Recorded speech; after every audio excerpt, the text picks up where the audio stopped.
एक बिहानै खरायो आफ्नो निन्द्राबाट बिउजियो र जङ्गल भ्रमण गर्नका लागि निस्कियो। जङ्गल घुम्दै गर्ने क्रममा उसले त्यहाँ एउटा कछुवालाई देख्यो र उसँगै कुराकानी गर्न थाल्यो।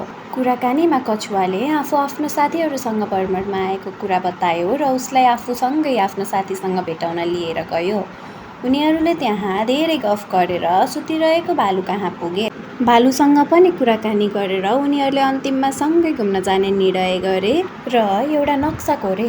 उनीहरू त्यही नक्साको अनुसार जङ्गल घुम्न थाले। उनीहरू त्यहाँको नजारा र प्रकृतिको सुन्दरता हेर्दै लगातार अघि बढिरहे। साँच्चैमा पनि त्यहाँको नजारा अत्यन्तै सुन्दर र अनौठो प्रकारको थियो। उनीहरू त्यहाँ हाँसे, खेले, रमाए र आफूलाई मनपर्ने हरेक कुराको मनोरञ्जन लिए। उनीहरूलाई एकअर्काको साथ अत्यन्तै रमाइलो लागिरहेको थियो।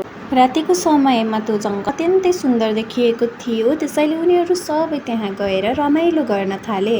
उनीहरू सबैजना मिलेर त्यहाँ खेल खेले, रमाइलो गरेर एकअर्कासँग राम्रो समय बिताए र अन्तिममा उनीहरू सबैजना मिल्ने साथी बने।